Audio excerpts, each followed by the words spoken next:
are the God of miracles. You gave me joy and peace within, Lord. Yes, I have come to testify. No one can do the things you do. Always on time, you never late. I've got to stand and testify, Lord.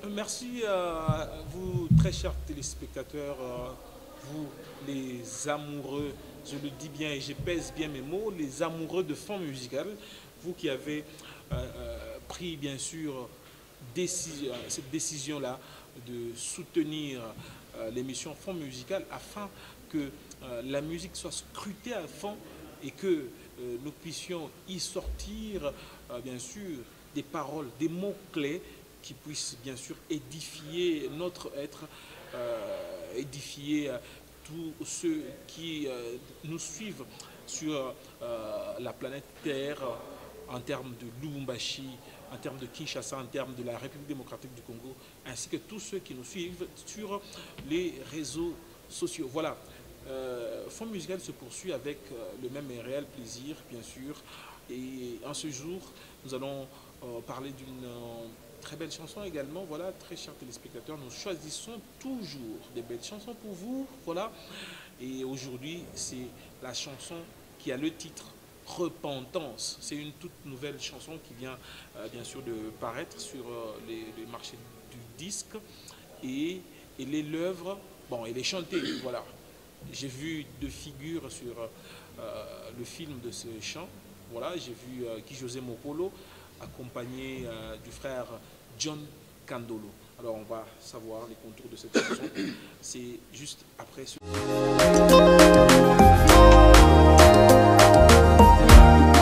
Voilà, nous sommes de retour sur ce plateau. Guy José, bonjour. Bonjour papa.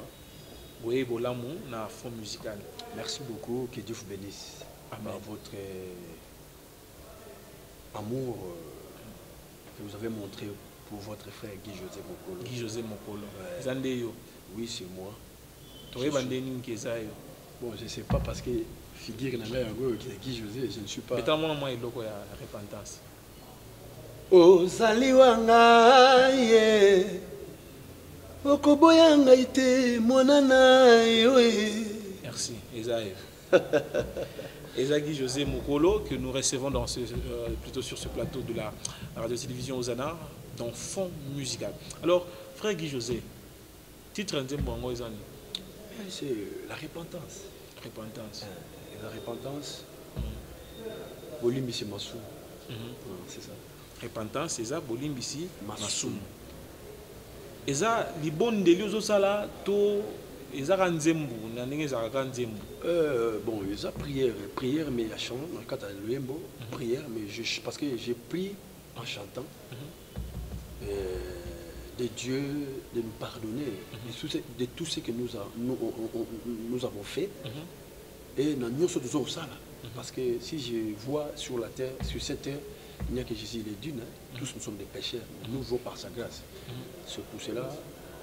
Dans le chemin que nous marchons, quand nous marchons dans l'œuvre de Dieu, il faut toujours demander la miséricorde de Dieu, demander le pardon. Parce que du tout, il faut qu'on dise faute.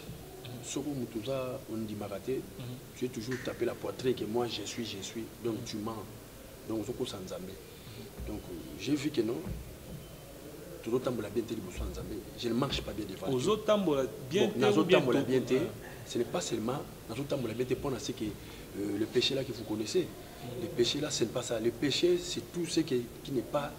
Qui je dans le péché à mon côté. Bon, ça va. C'est ça que je dans le but que non, faut que nous allons reconnaissant où nous salit les besoins tant que je suis appelé de Dieu. Il vous a appelé de Dieu. Pourquoi pas? Comment je parle de la parole de Dieu ici? Si je ne suis pas appelé de Dieu, je ne peux pas parler de Dieu. Si je parle, c'est parce que je suis prédestiné de Dieu. Donc, racheter au par bac Dieu. ici. Oui, parce que par le sang de Jésus-Christ sur la croix, il m'a racheté. Il a accepté de mourir pour sauver ma vie. Parce que j'étais inutile. Inutile, ça veut dire quoi? Donc, j'étais païen, sans valeur. Donc, c'est pour cela. Dieu m'avait commis comme Jérémie avant que je sois sur la terre. Il m'avait prédestiné. C'est pour cela que non. Je suis appelé de Dieu. Je suis serviteur de l'Éternel. Donc, je témoignerai son nom. Parce que je suis témoignage vivant. Témoignage vivant, nini. Oui, au côté nini. Mais non, il faut que je témoigne la grandeur de Dieu dans ma vie, de tout ce que Dieu a fait dans ma vie. Parce que j'étais païen. Donc, si je suis, c'est Dieu. Lingo là, bien beau. Non, pas seulement habillement. C'est que je suis. Je peux même mourir. Même si je suis en sida, même si je suis en accident, même si je suis en sorcier. Mais comme je suis bien préparé par Dieu pour témoigner la grandeur de Dieu, parce que tout le monde a fait José, les autres ont prêché l'évangile, même pas chanter, parce que nous allons parler de la part de Dieu. À travers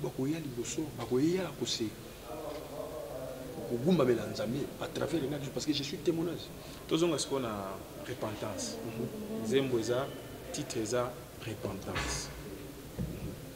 Vous savez qu'il est nini pour se repentir et pas en bon, repentir, c'est péché, et nous sommes dans la bien. Pour oyebi makambo péché, makambo repentance et zalaka. Pour repentance, c'est des processus. Et liboso, il faut reconnaître nan mabe au sali. Voilà, c'est ça, non? D'abord, il faut reconnaître. Il y a mis balé au sengi bolimbi c'est pas nzambe. Voilà. Il y a mis ça tout au boy, donc au changer non nini chemin na yo, c'est ce qu'on appelle repentance. Parce que yo sala ki nini? Non, parce que na mitali que non. Bonze bona eza libondeli na yo. Parce que na mitali, la tali nzambe ou bien olingi o lobango te tolika. Non. Parce qu'il faut édifier peuple. Il faut édifier plutôt édifier peuple. Parce que tout temps il faut on dit que na koi. Faut aussi la volume c'est mais yon non dit que koya kita. Mais non, si je chantais la repentance parce que la monique non na tambula qui bien télé besoin encore. Il faut que na senga repentance pour te nzamba na tambula na chemin na pour te connaître la macaminelle parce que je ne suis pas pour être limité, parce que Dieu n'est pas un Dieu de limite. Il faut que je traverse comme Moïse a fait avec l'Israël. Il a traversé à l'autre bord. Donc, repentance, et ça, prière, aux sala na nzambe, pour talaï qui vit na yo, hermoko. De ce comme que non, prière, vous aussi vous allez prier à Dieu. Dans nzambe vous allez édifier que non, nzambe faut na zonga na makolo na yo. John Kandolo. Non, parce que non, bon, il est frère comme moi, nous sommes tous dans le corps de Christ. Mon nzamba sangisa ba pambate. Bible le bien, so ba mbali ba otambola bien, ba mbali ba zoyo kanate. Ba otambola. Otambola c'est moi. Tant que so to yokani. Donc c'est que nzamba accepter que le woni salama. Il est bon chanteur, il chante très bien, auti un grand orchestre. Ce qu'on analyse na yo moko. Après les bons de Liwana, Dieu vous a exaucé. Mais pourquoi pas? Dieu, il est le Dieu miséricorde. La Bible dit, il est le Dieu miséricorde, il est le Dieu de compassion. La compassion de Dieu est là, la grâce de Dieu est là. Donc d'ici là, le ciel va ouvert dans cette ville. Le ciel va ouvert. Le ciel ouvert. Le ciel va ouvert pour vous, pour le peuple congolais, pour ma vie. Et mes enfants, ma femme. Au fond, il y a ciel. Ils qui soumis ou bien ils qui liés na pardon na yo. Il fallait aussi un pardon pour le ciel les a ouvert. Non, ce n'est pas ça. Ce n'est pas question de prier que nous obligeons Nzamba pour que ça on a lobby pour la prière. Non. Dieu fait grâce à qui il veut. Nous demandons la grâce de Dieu. C'est Dieu qui va m'aider parce que je demande à mon Dieu, je prie à Dieu parce que le ciel va ouvert, ce n'est pas seulement pour que je prie. Le ciel, c'est un thème de quelque chose qui va se passer dans cette vie. Donc, tout le monde va dans l'attentif. Le ciel va ouvert au Congo, au Gabon, Zambie, Afrique du Sud, en Europe, Asie, le ciel va ouvert. Voilà, le ciel sera ouvert, bien sûr, comme le frère Guy-José Moukolo est en train de le dire. Nous allons peut-être le constater tous ensemble. Mais suivons d'abord ce clip. Repentance, c'est avec le frère John Kandolo, bien sûr, qui est venu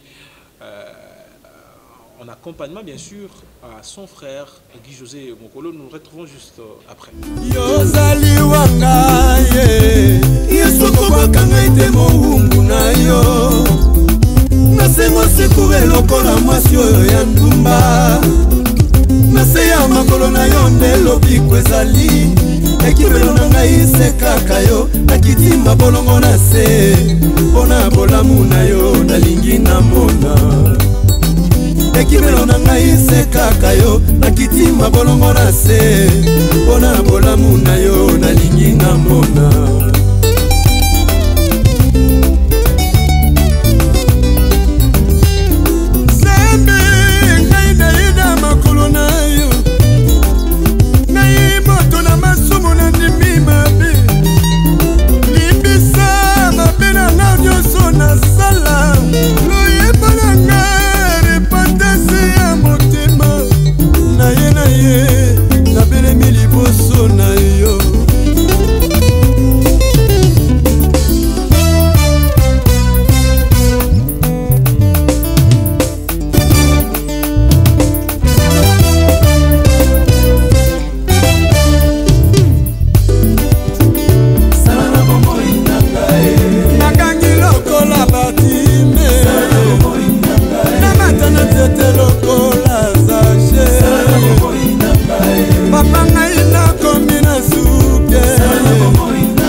Voilà, merci beaucoup pour nous avoir balancé cette très belle chanson.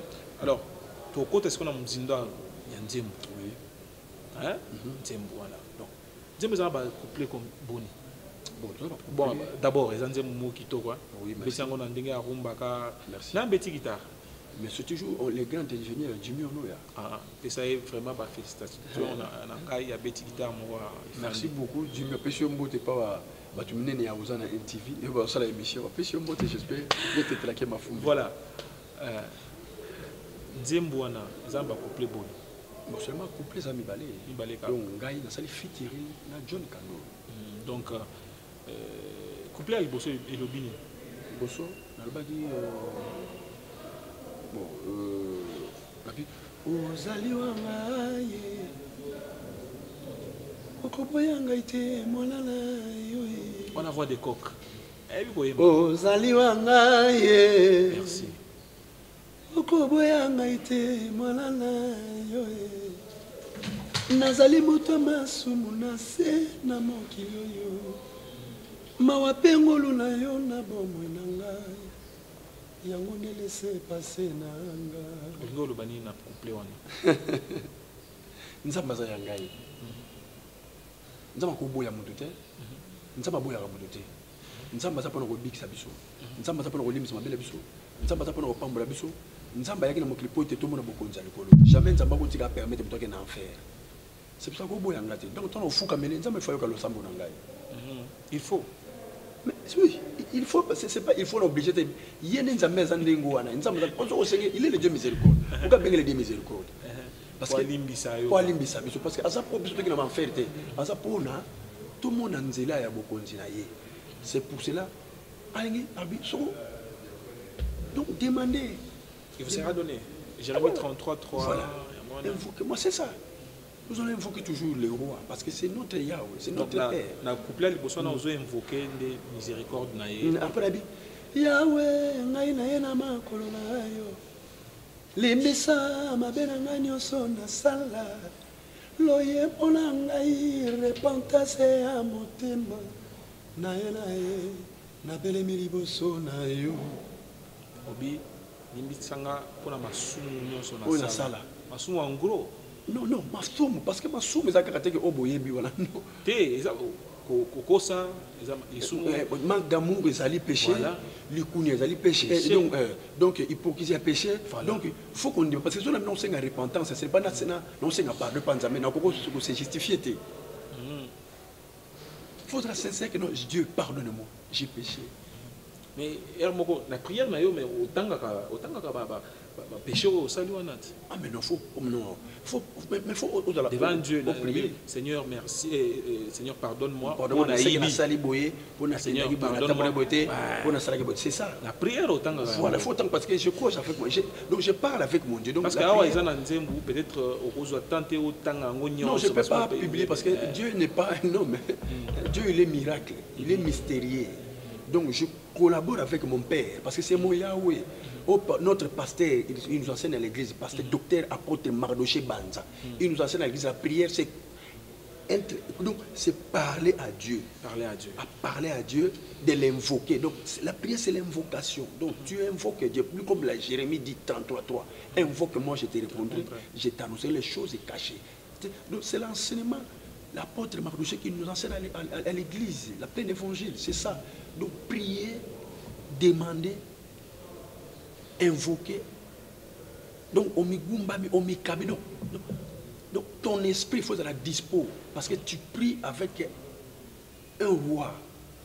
Voilà, tu pries avec un roi, parole de Guy José Mokolo.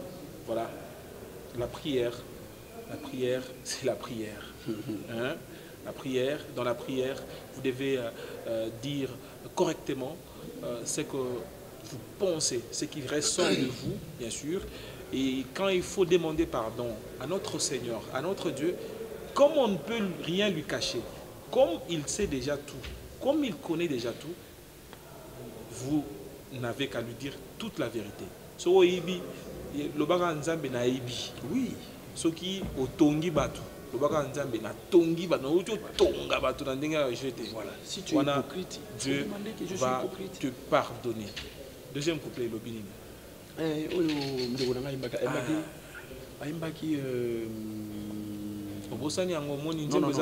Non, c'est ma chanson. Donc, il faut travailler parce que il faut être honnête.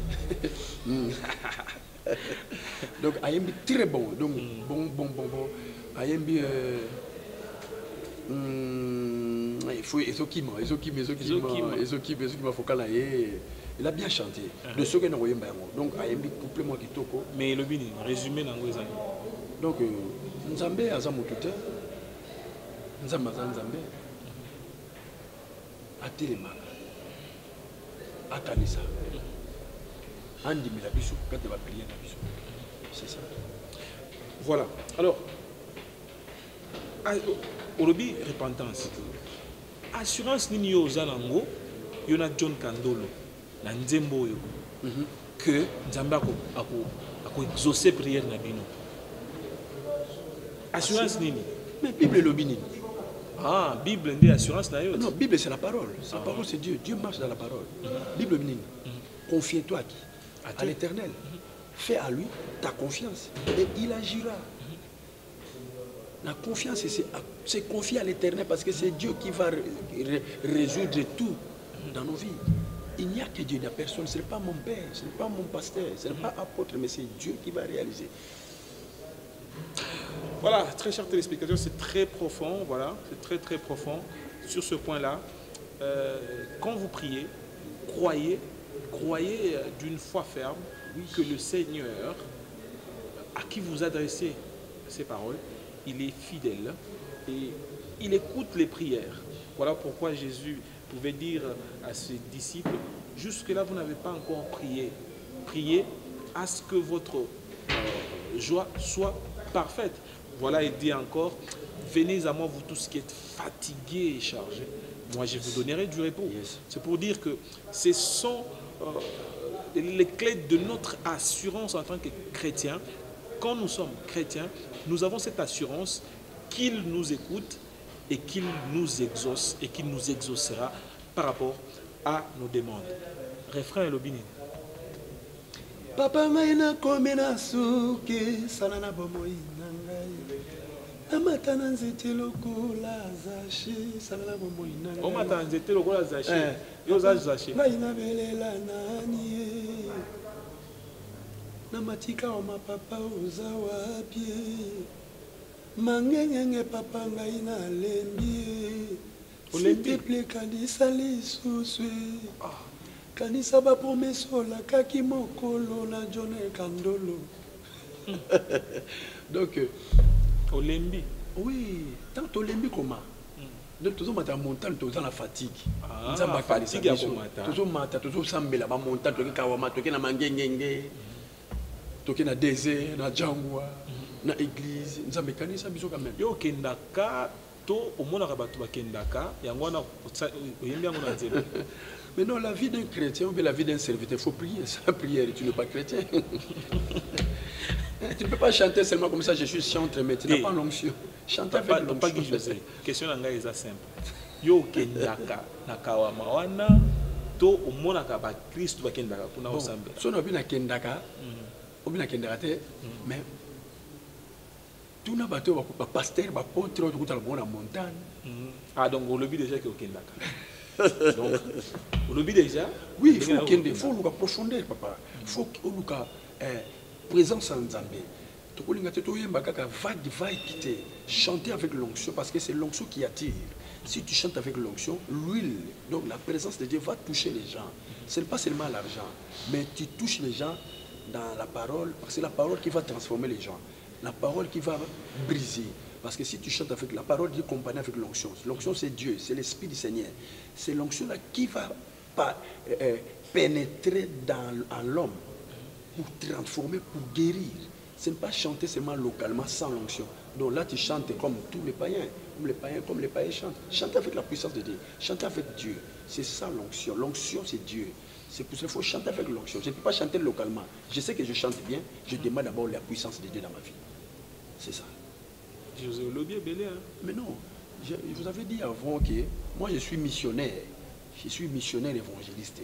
Je n'arrêterai jamais, je ne peux pas arrêter seulement pour chanter. Nous allons témoigner, nous allons parler de la part de Dieu. Il faut que je parle avec des précisions de la parole. Parce que chez nous, on nous apprend de prier avec la parole. Docteur, je dis ça devant mon docteur, apôtre Mardoché Banda. Donc, chez nous à l'église, on nous enseigne comment prier, comment chercher la face de l'Éternel.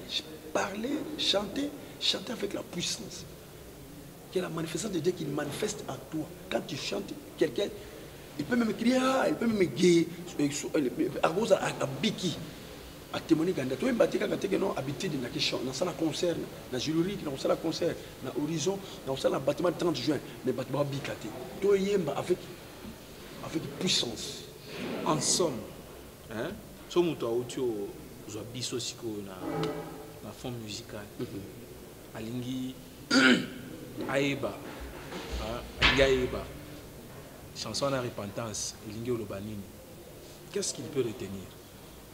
La repentance olingi oloba nini na nzembo wana repentance pour repentance olingi oloba nini? nzambe aza yanga, nzambe aza ya yo, nzambe aza ya papa Chibanda, nzambe aza ya bato nyonso. Si tu l'invoques, il va te répondre. Le problème que tout a la reconnaissance. Oh ndima qui au salagi mabili boso nzambe. On se repentit pour nzamba ça. Parce que c'est la repentance. Parce qu'il ne faut pas rester que non, moi je sois pécheur. Non, nous péchons. Nous sommes personne n'est digne sur la terre. Donc si tu reconnais tes fautes devant Dieu, Dieu va te guérir. Si tu reconnais, je reconnais mes fautes.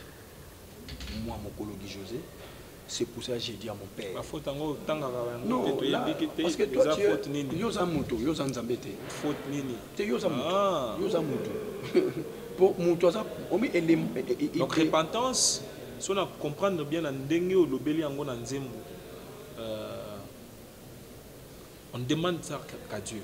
Mais non, la repentance, c'est donc la Bible dit ce que je voudrais au retour de la vie. Invoque-moi. Qui va nous révéler les choses cachées? C'est Dieu. C'est Dieu, ce n'est pas quelqu'un. Bible dit au moni er moko bato bazaka moi trop méchant. So yebisier que au moni frère ndenge naza boye na otio beta mutu. Na otio boma mutu. Bala moko au moni venez à moi. Vous tous. Venez à moi, Guy José. Venez à moi. Yozanakati, venez à moi. Congo, les peuples congolais, venez à moi. Les blancs, les chinois, venez à moi, vous tous. Si tu crois, tu verras. Voilà, très chers téléspectateurs, Tourne Nasuka. Merci. Tourne Nasuka émission. Parce que tu as la caméra, mon corps. Oui. Moni, tu as la caméra, on a. Laissez-moi un message, la peuple de Dieu. Merci beaucoup, papa. Na komisi nzambe pour na bolingo na bino parce que chaîne oyo, eza chaîne moko d'abord ya bana nzambe. Merci papa Zakari, notre père, vraiment pour na kofunga la chaîne oyo pour na ba chrétien. Nzamba pambola yo. Ce n'est pas ngai na ba problème nzambe pambola yo. Chaîne kende liboso. Papa po kende liboso, bino po kende liboso parce que bozo sala biso ba aide. Pour nous makoki toza na ngote. Sous ma coquille, mais tout ça, ma cabinet est long à binomé. Tu es bien qu'il Nzambe, à ça, que l'on se l'engonga. À ça, Nzambatan. Que Dieu vous bénisse. Numéro 099 10 42 782 099 10 42 782 099 29 35 954 099 29 35 954 Bengangaï, tout le monde album et puis je salue Mike Issefa. Voilà, très chers téléspectateurs, nous sommes arrivés à la fin de cette émission Fond musical, main droite sur le cœur. Je vous aime tant. Baniel dit la Talaka Ndenge Masole Betamaka. Vraiment, on est de cœur avec vous. Le président Jean-Claude Magadjou, je rassure, bien sûr. Félix Kabongo, Motonangaï, on est ensemble. Roli Chibanda, on est de cœur avec vous. Cédric Moutombo, nous sommes des cœurs avec vous. Alors, nous nous retrouvons à la prochaine avec le même et réel plaisir.